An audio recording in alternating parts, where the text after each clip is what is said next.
Hi, I'm Ruth Pierce. I'm the Relationship Maximizer. Help you take any relationship in your life to the next level. And last week or last session, we talked about how important it is that you love and value yourself and genuinely love and value yourself at a deep level, not a surface level. And today we're going to talk about how what you believe influences yourself, your world, and your relationships. That's a loaded one, isn't it? In fact, what do you believe?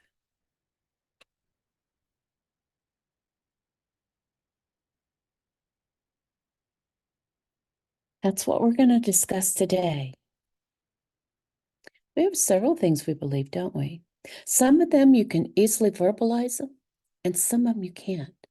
Most of our beliefs are so self-conscious that we don't even realize it. And where we're going to head today, we have three objectives or three questions that we're going to ask. One, I want you to see the relationship between what or who you trust and your beliefs. And number two, encourage you to be more aware of what you believe. And as you become aware, ask yourself, what's the origin of that belief? And how is it being reinforced? Three, ask yourself, where do I need to change my beliefs? Where are they no longer serving me and why? And four, how will I go about changing them? And five, reevaluate what you believe and why you believe it continuously. It's not a one and done. You've got to keep being open to say, this is serving me. No, this is not serving me. This is not serving the people around me.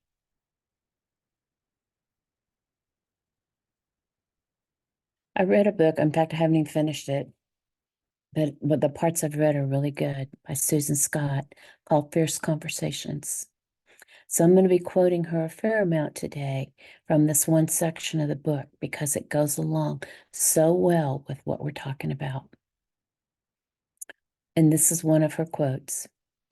What each of us believe to be true simply reflects our view about reality. That reminds me of Stephen Covey's 7 Habits of Highly Effective People, where he talks about paradigms and how our paradigm is how we see the world. And it can change. I remember the story in Stephen Covey's book about the bus ride and how this one father was sat down beside him. And he had several kids on the bus and they were acting out.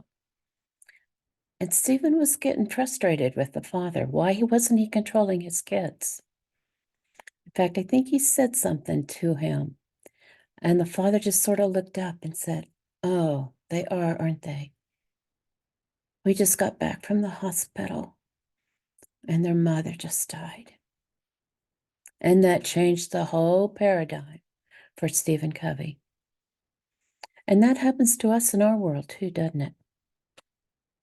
So your paradigm or your reality and how you see the world will affect what you believe about yourself, about others, about your circumstances. And the question isn't whether your beliefs are right or wrong. My beliefs are going to be different than your beliefs. Your beliefs are going to be different than mine.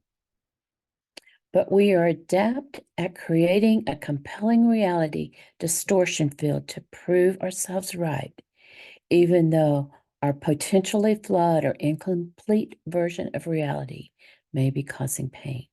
That's another quote from Susan Scott.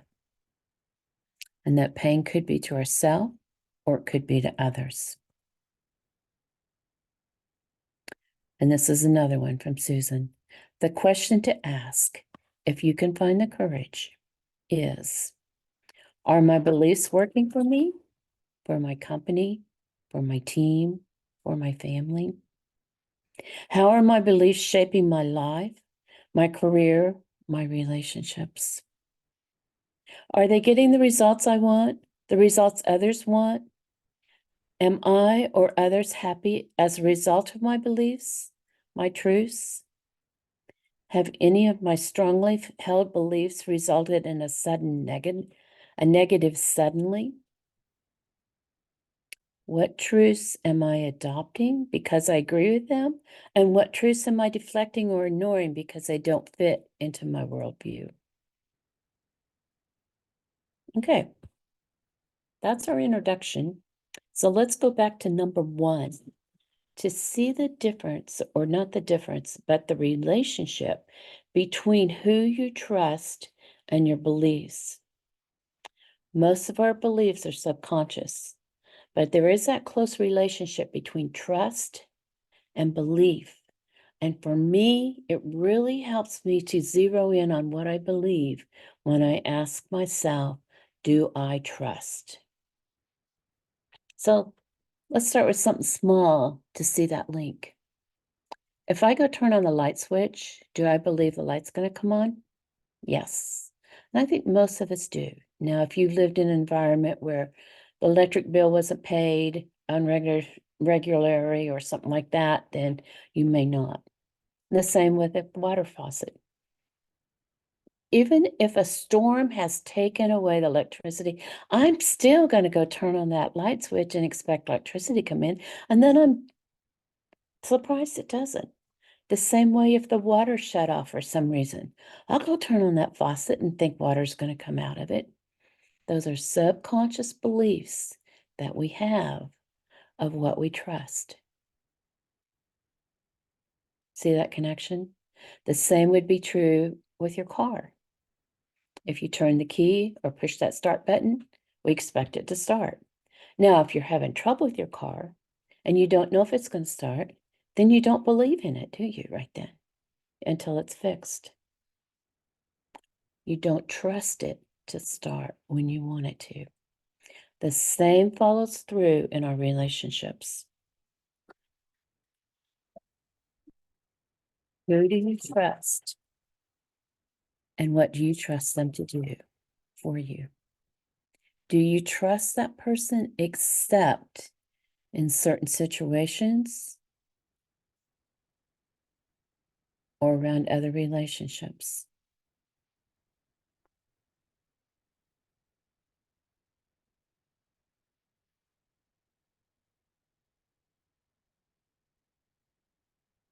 Just a minute, I gotta find my spot in my notes before I get all messed up here. Let's go to yourself now. What is your subconscious beliefs about yourself? How much do you trust yourself? Last session, we talked a lot about loving and valuing yourself. That belief in yourself plays into that so much. Trust is a link to that belief. Do you put yourself down or call yourself stupid? You don't believe in yourself. You don't trust yourself. At a subconscious level, do you feel like you're not enough or that you do not have enough? Do you have people in your life that are feeding this negative belief in you? Or do you have supportive people who are telling you you are enough? But maybe you do have those supportive people, but your belief in yourself is so low, your mind is like a sieve, and the words just pass right through it and do not change your beliefs in yourself. As I said before, it's easier for me to understand my beliefs when I ask the trust question. Will I be enough to make this relationship work? Do I have enough to be successful in this position? Do I trust myself to stick to this eating plan? Do I trust myself to go to the gym 3 days a week? Do I trust myself to get this college degree I want? The list could go on and on. In fact, personalize that and ask yourself, do I trust myself to? And then you fill in the blank. Also, as we're moving out from ourselves, I want you to think about the relationship that is causing you the most pain right now. Get that in your head, because these truths hold true for all relationships: professional, personal, romantic, friendship, family, you name it. So, as we move out, do I trust that person, fill in your blank, to watch out for my best interest? And you can ask that question a little bit different. Do I trust that person to take care of me? Do I trust that person to support my dreams? Do I trust that person to put the right priority on our relationship? And I'm going to branch out here just a little bit, because relationships can be with other people, but they also with organizations. Whether it's a company you work for, whether it's a church you attend, whether it's a soccer team that your kids are on, it can be anything, but you have a relationship with that company. I have an HR background. I was in HR management as manager and director for over 10 years. So I got to have a front seat to many relationships in the corporate world.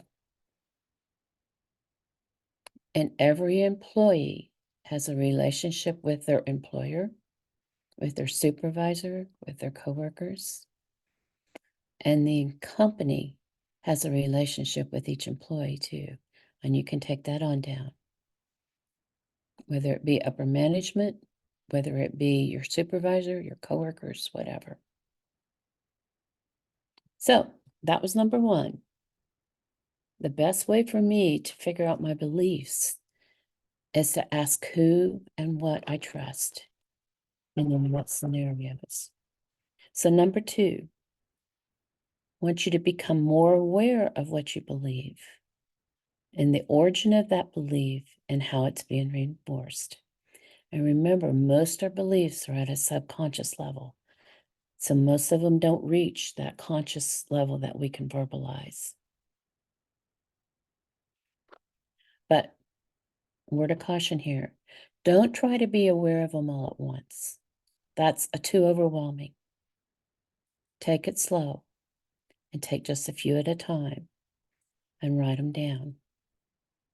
Now, I do have mentors, Steve and Wendy Backlund, that I thought would have some really good stuff on beliefs.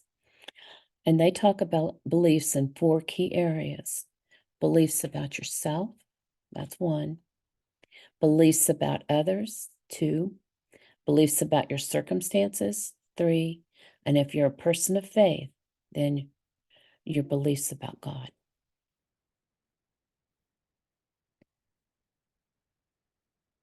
But once you are aware of a belief, and like I said, take them one at a time, don't do them all at once. Ask yourself, where did that belief start? We got most of our beliefs through our family of origin, our birth families. Most of our beliefs weren't necessarily taught, they were caught. Most of them were probably good, but some of them need to be looked at and said, that's no longer serving me.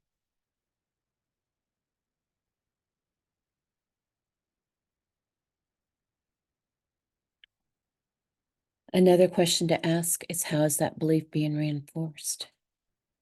Like I said, do you have people in your life that are reinforcing the negative belief in yourself, or that you should be doing this, you should be doing that? Or do you have supportive people that support a positive belief in yourself and give you the space and the grace to evaluate your beliefs and determine what you do believe?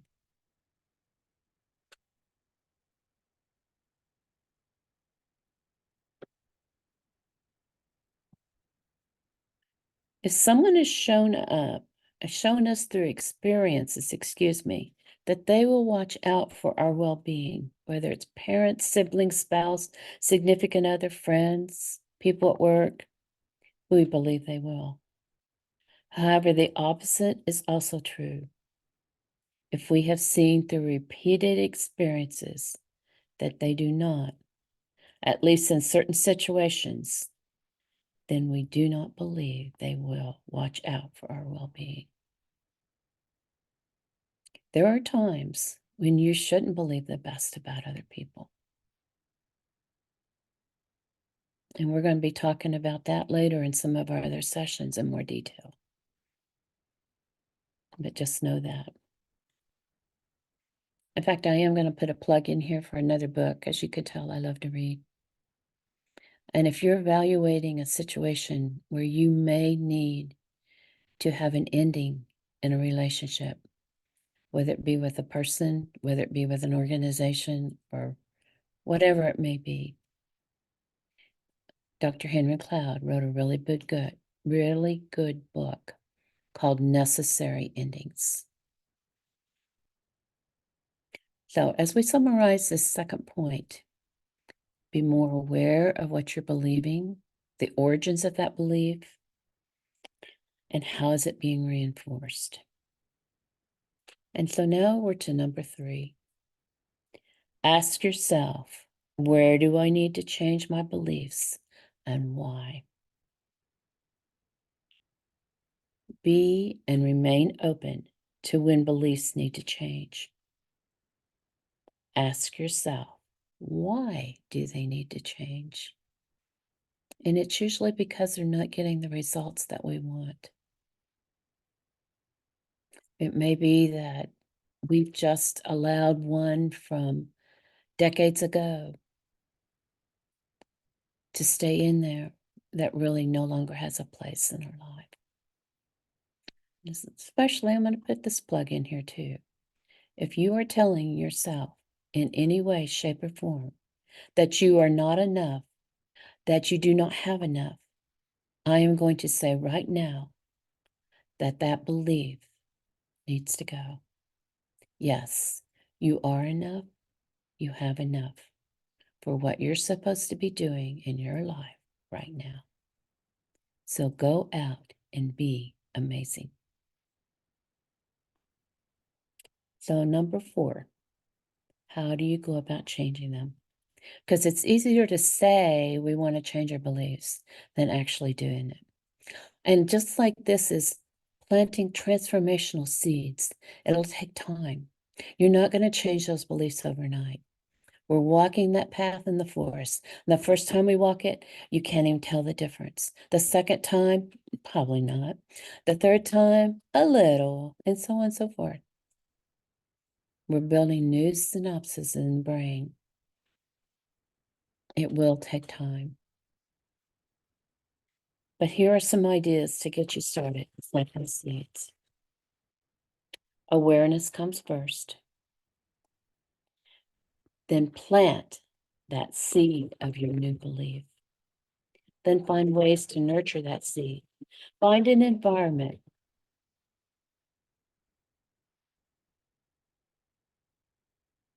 that is supportive.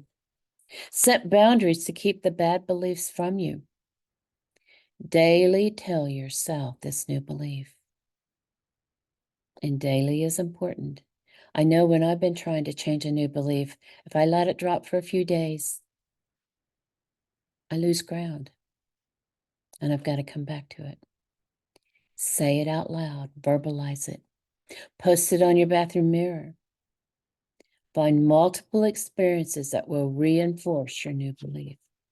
And it's going to depend on what belief you're trying to change. That is going to affect this, and I recognize that. And this is another quote from Susan Scott, Fierce Conversations. Change your internal operating system.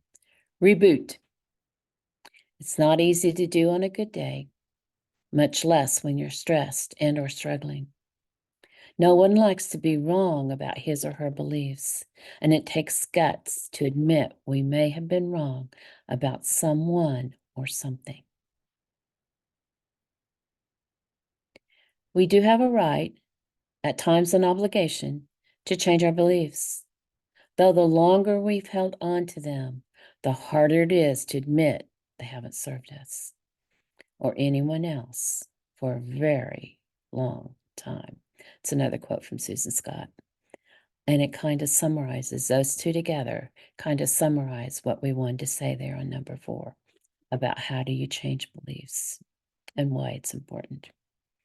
And then the 5th one, which is our 5th step, reevaluate what you believe and how and why you believe it, continually. So be open to that process of change. It's not a one and done. What I believe today may not be what I need to believe next year or next week or maybe even tomorrow. So be open to changing what you believe. Now, how is this going to affect us? Let's take some time to look at that. If you would believe more in yourself, would you be more confident that in turn will overflow into your relationships and your career? Absolutely. Now, it's going to take time. It's not going to be overnight. You've got to take the baby steps, not only in your beliefs, but in what you're learning. But yes, there's no doubt in my mind, if you change your beliefs for the positive, that you believe in yourself and what you can do, then you're going to come across as more confident in your relationships, whether they're personal or professional, and it's going to make a difference in your career. What about other people, your beliefs about other people? And that can go either way. You may believe in somebody that you shouldn't be. Or you may be having negative feelings about somebody that they don't deserve. This can go several different ways, and we're going to talk more about this as we move forward in other sessions. So I'm not going to spend a lot of time here. But as you become more aware about your beliefs about others, you'll have some options. You will be more aware of who you can trust and in what areas. In key relationships, you will be more aware of the areas that need to be addressed and how to go about it. But you'll also know when to say no to a relationship. And if it's not a key one, then you may just call it quits. That's where that necessary endings may help you out. And if it is a key one, then you'll know where you can set boundaries and what you need to discuss.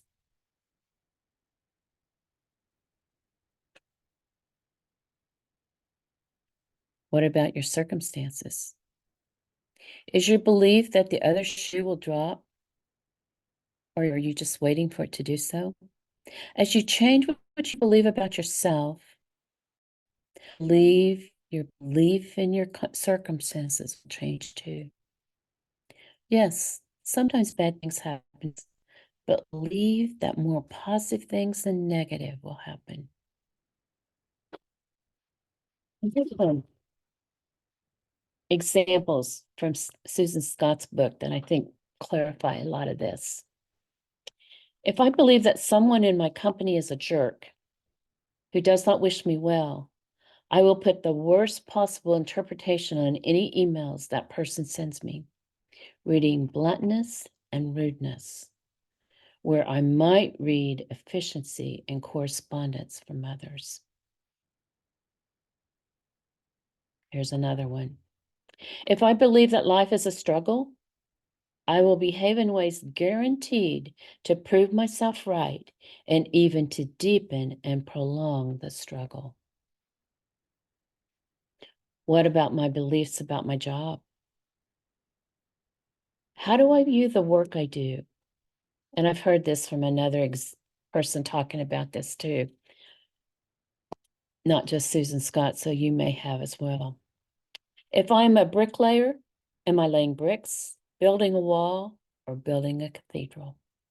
Same job description, tools, safety, benefits, yet Totally different experience of the work, different narratives, different context, different outcomes.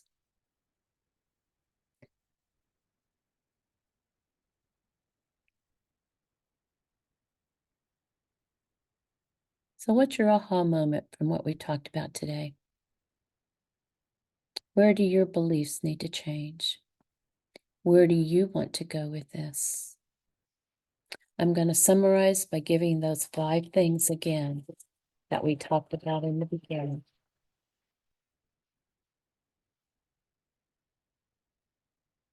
And that is, I want you to see the relationship between what or who you trust and your beliefs. And number 2, encourage you to be more aware of what you believe, the origin of that belief, and how it is being reinforced. And number 3, ask yourself, where do I need to change my beliefs and why? And 4, how will I go about changing them? And 5, reevaluate what you believe and why you believe it continually. And with that, I want you to go out and be amazing.